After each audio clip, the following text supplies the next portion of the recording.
Padahal Al-Quran ini datang dari Allah. Nggak mungkin dong bohong, nggak mungkin dong salah. Maka interval waktu antara Alkitab dengan Al-Quran 600 tahun baru muncul Al-Quran. Lalu mengatakan Al-Quran yang terakhir ini datang bahwa nama dia sudah ditulis di dalam Alkitab. Gitu. Berdasarkan ayat ini. Gitu. Nah, saya melakukan pembuktian. Saya masuk Kristen. Nggak ada satu ayat pun. Ada tanda-tanda dan ciri-ciri Nabi Muhammad di dalam Alkitab. Nah, Ustadz siapa yang ngomong kayak begitu, Pak? Hampir semua, khususnya si Kainama, Pak. Kainama. Datang dia akan tersungkur. Ketemu saya. Nama Kainama, siapa lagi? Ya, Abdus Somad juga, Abdus Somad juga, Pak. Gini saja Ustadz Abdus Somad, nggak usah lah nyinggung-nyinggung Alkitab. Kita fikih aja bagaimana sholat, bagaimana wudhu, begitu aja. Nggak usah nyari-nyari perkara. Nanti yang jawab Saifuddin Ibrahim, wah sudah nggak enak dengarnya gitu Pak Ustadz. Jadi begitu. Jadi tidak ada nama Nabi Muhammad ataupun kata-kata yang memungkinkan bahwa itu tanda-tanda Nabi Muhammad, ciri-cirinya tidak ada. Saya berani bersumpah dan seluruh keilmuan saya pertaruhkan untuk itu. Dan kekristenan saya ya jangan ditanya lagi, begitu. Oleh karena itu kita lihat, Abdus Somad bilang bahwa Ulangan 18 ayat 18 itu adalah untuk Nabi Muhammad. Tidak ada satu ayat pun yang serupa dengan Musa. Bukan masalah perang, tetapi kesamaan ciri-ciri. Satu, Isa Al-Masih, satu turunan dari garis Ishak. Jadi Yesus dengan Musa sama. Musa Bani Israel, Yesus dari Bani Israel. Nah, Yesus melakukan mukjizat-mukjizat besar. Musa membelah laut, gitu. Bukan membelah bulan. Membelah laut itu ada fungsinya. Kalau membelah bulan, apa gunanya? Itu yang harus diperhatikan, saudara-saudara. Nah, sekarang kita lihat Alkitab. Mazmur 147 ayat 19 dan 20. Ia memberitakan firman-Nya kepada Yakub, ketetapan-ketetapannya dan hukum-hukumnya kepada Israel. Ia tidak berbuat demikian kepada segala bangsa, dan hukum-hukumnya tidak mereka kenal. Allah tidak pernah memberikan semacam itu firman-Nya kepada bangsa-bangsa. Dan mereka tidak mengenalnya. Hanya diberikan kepada Israel.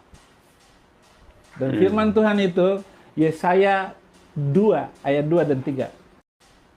Dan firman Tuhan itu, Yesaya 2, ayat 2 dan 3. Akan terjadi pada hari-hari yang terakhir, gunung tempat rumah Tuhan akan berdiri tegak di hulu gunung-gunung dan menjulang tinggi di atas bukit-bukit. Segala bangsa akan berduyun-duyun ke sana, dan banyak suku bangsa akan pergi serta berkata, "Mari kita naik ke gunung Tuhan, ke rumah Allah Yakub, supaya Ia mengajar kita tentang jalan-jalan-Nya, dan supaya kita berjalan menempuhnya. Sebab dari Sion akan keluar pengajaran dan firman Tuhan dari Yerusalem." Akan terjadi hari-hari yang terakhir. Fenomena terakhir, kata Bapak tadi. Akan terjadi sekarang ini. Orang akan berduyun-duyun mencari pengajaran itu. Yaitu naik ke gunung Tuhan. Naik ke gunung Tuhan itu memuliakan Tuhan dengan roh dan kebenaran. Dan dia mulai sadar bahwa hidup di dunia ini yang tidak ada gunanya. Nggak perkasa lagi. Kita akan perkasa karena firman Tuhan. Dan kita akan mengikuti pengajaran. Sebab firman Tuhan datang dari Yerusalem. Tidak datang dari Gunung Sindur. Tidak datang dari Gunung Bromo. Datangnya dari Yerusalem. Kota keselamatan. Kota kedamaian. Orang hidup damai di kota itu. firman Tuhan datang dari kedamaian, bukan keributan. Yesus tidak pernah bawa pedang, jangankan pedang, pisau dapur saja nggak pernah dibawa untuk nakutin orang. Iya, iya. Amin. Ada ustadz bilang, itu Yesus bawa pedang. Baca pakai otak. Jangan pakai emosi. Iya, iya. Hanya karena ingin ngelawan omongan saya, Saifuddin Ibrahim ngawur, ini ayatnya Yesus bawa pedang. Baca lagi. Iya, Yesus nggak pernah bawa pedang. iya. Baca dulu Ustadz. Mu'alaf. Bukan alap-alap, mu'alaf. Ya. Jadi firman Tuhan datang dari Yesaia. Yang ketiga, firman Tuhan itu hanya dipercayakan kepada orang Yahudi, kepada Israel. Roma 3 ayat 1 dan 2. Jika demikian, apakah kelebihan orang Yahudi dan apakah gunanya sunat? Banyak sekali dan di dalam segala hal. Pertama-tama, sebab kepada merekalah dipercayakan firman Allah. Hanya Yahudi yang dipercayakan firman Allah. Mana ada kepada bangsa lain? Tidak ada. Kalau ada, saya ikut lagi agama itu. Saya masuk dengan tulus dan murni hati dan tidak dipengaruhi oleh siapapun. Sama ketika saya masuk Kristen, tidak ada yang mempengaruhi saya. Tetapi luar biasa firman ini yang membuat saya terpukau dan terpesona dengan keindahan, kebaikan, kasih yang datang dari orang Yahudi. Amin. Itu Yesus Kristus. Haleluya. Yohanes 4 ayat 22. Kamu menyembah apa yang tidak kamu kenal. Kamu menyembah apa yang kami kenal. Sebab keselamatan datang dari bangsa Yahudi. Keselamatan datang dari bangsa Yahudi. Enggak bisa datang dari... Bapak asli mana, Pak? Sulawesi. Saya juga sudah ke Sulawesi. Sudah ke Sulawesi. Enggak datang dari Sulawesi. Sudah harga mati ya, Pak? Bangsa Yahudi ya. Yahudi datang keselamatan. Bangsa lain datangnya kecelakaan. Itu, celaka melulu. Tetapi Yahudi mengajarkan yang luar biasa, yang bikin lampu sorot ini Yahudi. Thomas Edison. Yang membuat laptop Yahudi.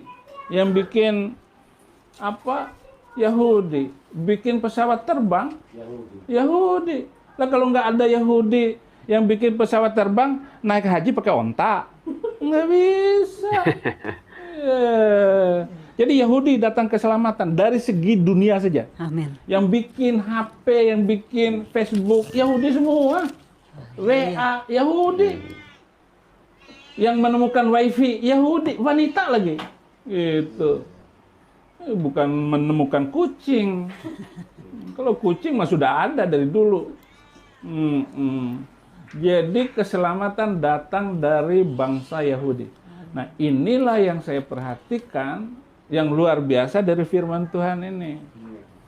Wahyu 22 ayat 18. Aku bersaksi kepada setiap orang yang mendengar perkataan-perkataan nubuat dari kitab ini. Jika seorang menambahkan sesuatu kepada perkataan-perkataan ini, maka Allah akan menambahkan kepadanya malapetaka-malapetaka yang tertulis di dalam kitab ini. Ya. Aku bersaksi kepada semua orang yang mendengar tentang firman Tuhan ini, yang membaca tentang ini, yang menambahkan nubuatan-nubuat di dalam kitab ini, maka dia akan kena malapetaka seperti yang tertulis di dalam kitab ini. Jadi ada orang yang kena malapetaka, ada orang yang kena berkat dan kebaikan. Gitu. Yesus itu di atas kayu salib bukan kena malapetaka.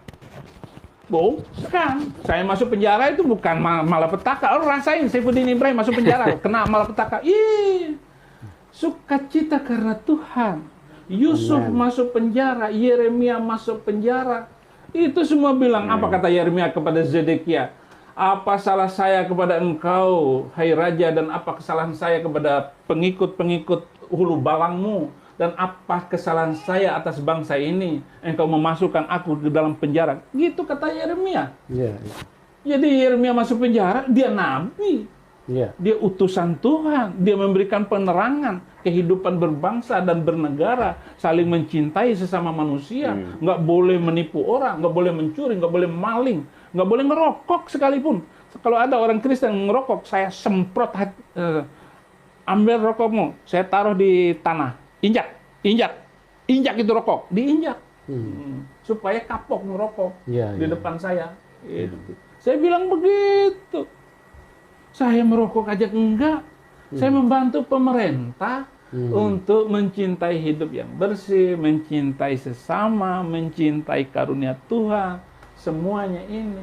Jadi kalau ada orang yang menambah-nambah ini Alkitab, nambah-nambah isi masih ada pedoman untuk hidup bermasyarakat, bernegara, hidup berpolitik, mencintai sesama manusia, nambah-nambah lagi dari aturan Alkitab ini, akan kena malapetaka. Dan negara-negara yang tidak memakai kitab suci, yang tidak memakai Injil, itu berantakan semua, Pak. Iya. Itu ada yang lari ke Syria, orang Syria lari ke Amerika, ke Eropa, ke Australia, kabur semuanya. Bukan 1-2 orang kabur, Banyak. bukan 1000, berjuta-juta, berlaksa-laksa. Tinggal kampung, ditinggalin. Nggak usah lah ngomong baju sepatu kayak bapak bagus, ada HP. Punya sepotong pakaian di badan, itu sudah syukur bisa kabur dari negerinya. Lah kita ini negara aman sentosa, jangan diributkan oleh agama. Iya, Itu makanya firman Tuhan ini luar biasa, luar biasa. Jadi terima kasih atas pertanyaan ini. Iya, Pak. Dan memang ini penting sekali supaya umat Tuhan bisa apa namanya? Ya. Bisa jelas ya, Pak ya. Dan Jadi tidak ada Tidak ada. kesimpulannya gitu. ya, ya. Ya, itu Pak Saifuddin Ibrahim sudah memberikan penegasan bahwa di dalam Alkitab tidak terdapat sama sekali yang dimaksudkan oleh ustadz-ustadz bahwa di dalam Alkitab itu ada nama Muhammad. Itu sama sekali tidak benar. Dan ini kiranya menjadi terang dan menjadi berkat bagi kita semua. Salam kemenangan. Iya, shalom teman-teman semua. Terima kasih sudah menonton video ini dan kita sudah mendengarkan ya bagaimana bantahan dari Pendeta Saifuddin Ibrahim. Dia membantah klaim-klaim oknum-oknum ustadz dan juga klaim para mualaf yang dimana selama ini teman-teman ya mereka mengklaim bahwa nama nabi mereka itu ada di dalam kitab suci Kristen atau ada di dalam Alkitab. Nah, teman-teman, kalau teman-teman sudah membaca dari Kejadian sampai Wahyu kitab Kristen itu, maka satu pun kita tidak pernah menemukan nama nabi mereka di sana. Karena selama ini teman-teman mereka mengatakan, mengklaim bahwa itu nubuatan nabi kami, dan juga terlebih-lebih apa yang disampaikan oleh Yesus ketika dia menjanjikan Roh Kudus bahwa dia akan mengutus seorang penolong, yaitu Roh kebenaran sebenarnya itu. Nah, itu bicara Roh kebenaran, apa mungkin nabi mereka itu disebut Roh kebenaran yang menyertai manusia murid-murid Kristus sampai selama-lamanya? Apakah terbukti nabi mereka menyertai murid-murid Kristus sampai selama-lamanya? Tentu tidak, teman-teman, dan sudah patah klaim mereka selama ini, tetapi mereka tidak peduli. Mereka tidak mau tahu, yang jelas mereka mengklaim hal itu.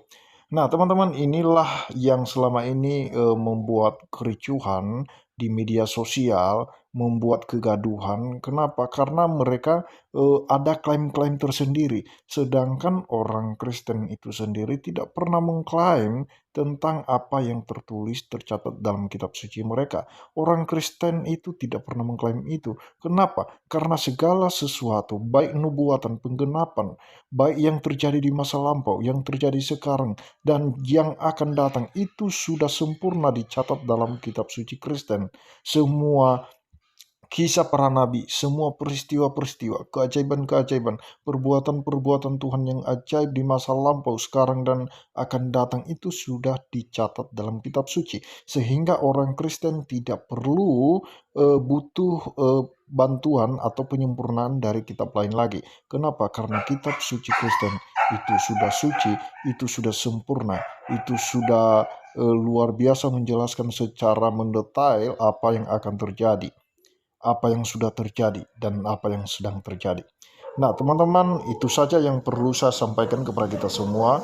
Mari kita belajar lagi ya, sekalipun ada oknum ustadz, para mualaf mengklaim seperti itu dan mencari pembenaran ya dalam kitab Kristen, hati-hati dan waspada terhadap mereka, supaya jangan sampai kita itu dibuat keliru dan bingung, jangan sampai umat bingung dengan imannya sendiri. Selidiki lagi kitab suci Kristen itu dengan benar, dan miliki motivasi yang benar dalam membacanya, sehingga yang engkau dapatkan nanti adalah kebenaran, dan engkau membuahin kebenaran itu sendiri. Yang awalnya kalau mau membaca Alkitab, awalnya harus motivasi yang benar, bukan karena mencari kesalahan dan mencari pembenaran. Itu saja yang perlu saya sampaikan. Kiranya Tuhan Yesus memberkati kita semua. Shalom.